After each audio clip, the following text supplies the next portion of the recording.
Does a brown layer atop my fermentation mean that it's gone bad? I'm doing a video series on vegetable fermentation funk, so you know how to identify what's what, is it safe or not, and what to do about it. This is video number 4, and today I'll be discussing that brown layer that can sometimes develop towards the top of a fermentation. Previous fermentation funk videos in this series covered KAHM yeast, mold, and slimy brine. If you missed any of those, you'll find the links in the video description. Let's get into today's topic.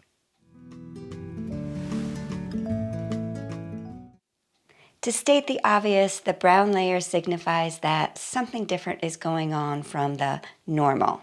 First and foremost, my go-to question is, was the fermenting vegetable fully submerged beneath the brine? If it wasn't, most likely the brown layer then is a case of oxidation, which I'll get into with greater detail in just a moment. But what if that brown layer forms while the fermenting vegetable is fully submerged beneath the brine?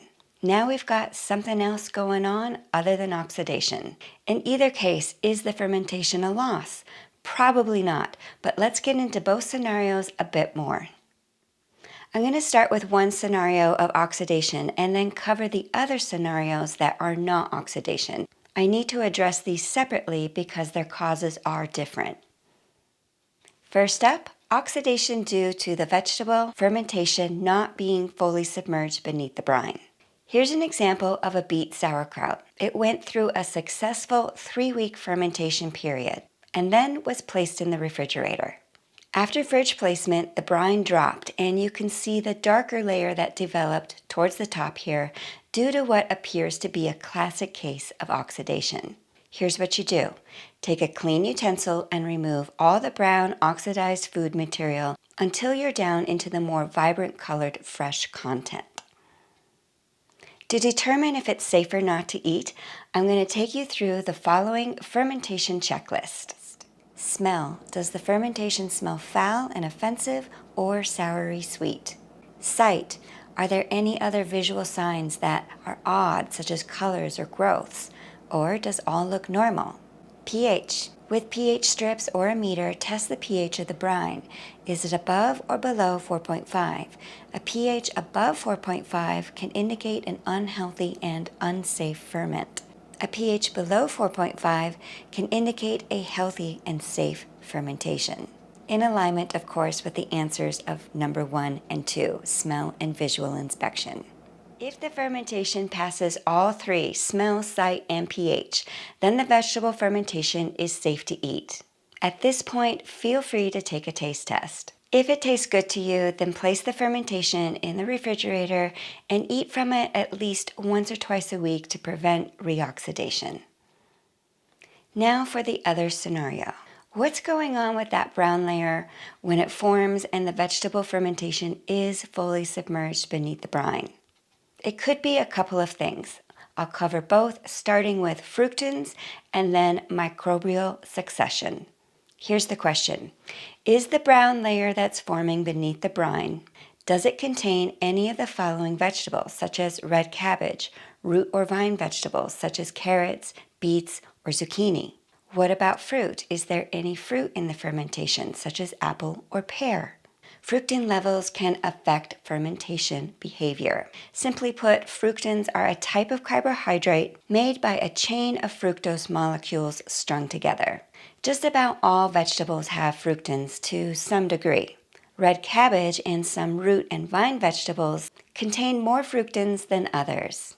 And of course, all fruits definitely do. Natural sweetness is an indicator of fructans, and it can be subtle, like the difference between red and green cabbage. Red has more fructans than green. Or the difference can be more obvious, like a pear or a beet compared to kale. Microorganisms are very responsive, so small adjustments in either environment or fructans can create big changes. Something as simple as natural sugar variation in the food being fermented can affect which types of microbes can thrive early on in the fermentation, such as yeast and other types of acid-producing bacteria. Here's an example of a red cabbage fermentation in this jar and a combination of red cabbage and shredded beet in this jar. The photo is from day 1 of the fermentation period. Here they are on day 5, and a brown layer on each is beginning to form. Oxidation is not the cause since they are fully submerged beneath the brine. The brown layer is developing at a young age of this fermentation, meaning within the first 1 to 2 weeks. Both fermentations also consist of higher fructan vegetables. With this scenario, the indication is that the brown layer is being caused by a microbial imbalance due to higher fructan levels. As we discussed in video number 3, Slimy Brine, we learned that not all microbial imbalances are bad, but they will produce results that just don't appear normal. Same goes for a microbial overgrowth caused by fructans. It's not necessarily bad, it's just different. If you've made my red sauerkraut recipe that also contains beet and pear, you may have experienced a thin brown layer forming within the first 5 to 10 days of the fermentation. Now you've got your answer to what's going on. When the food being fermented has higher fructan levels, it doesn't necessarily mean it's a guarantee that a brown layer is going to form. Sometimes it doesn't, sometimes it does.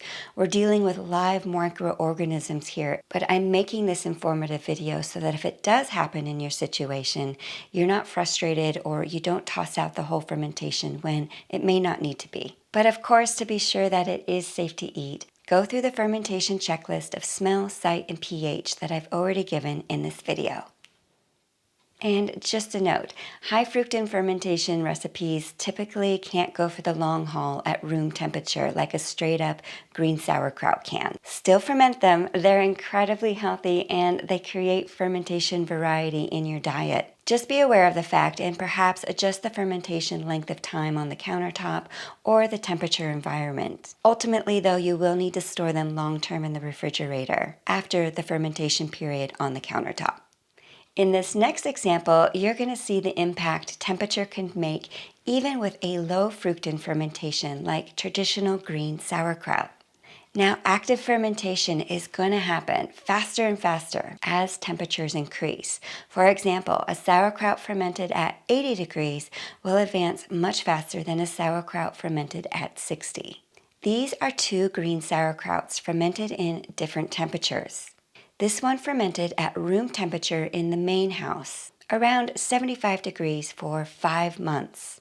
And this other one in the crawl space beneath my house at around 60 to 63 degrees for 6 months. Both developed an extensive brown layer. I'm going to single this one out since both have brown layers due to the same cause. Here's a quick breakdown of what we're looking at. We've got fermentation weights, then cabbage leaves used as toppers to help hold the kraut down. You may have seen me use that technique in some of my recipe videos. Then the sauerkraut itself. Other than a small piece here and there of the cabbage leaf poking up, everything is submerged beneath the brine. So oxidation is not the cause. We can rule that out.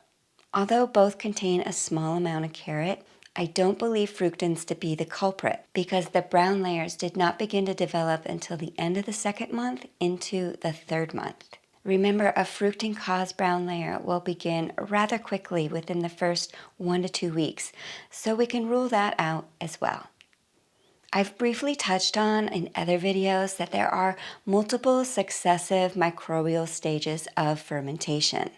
After the first 2 weeks of a fermentation, it will predominantly become populated with lactobacillus. However, even different species of lactobacillus will take over successively as the sauerkraut ages, eventually even dying off completely with enough time. How quickly the die-off happens depends largely on the environmental temperature. Here's why those 2 5- and 6-month-old sauerkrauts developed a brown layer. Both fermented for an extended amount of time, well above 50 degrees. So the fermentation stayed active rather than being significantly slowed down or lulled into dormancy by very cool temperatures. Over this warm and extended period of time, indeed the lactobacillus bacteria begun dying off with these sauerkrauts. Now other types of microbes are growing in their place, which are changing the color and texture of the fermented cabbage. Essentially, it's beginning to decompose.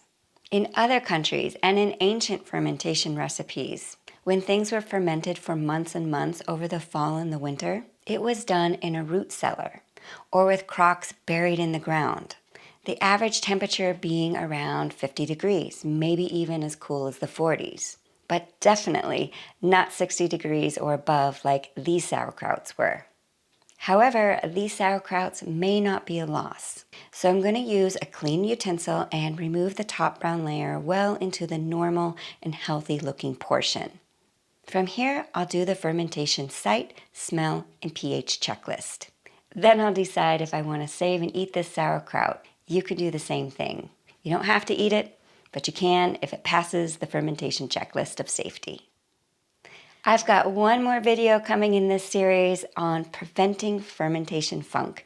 After all, wouldn't it be nice not to have to deal with it in the first place? Be sure to catch up on the first 3 fermentation funk videos in this series if you missed them. You'll find the links in the video description or click right here for the playlist. All the videos will be in that playlist. I'll see you again soon. Bye for now.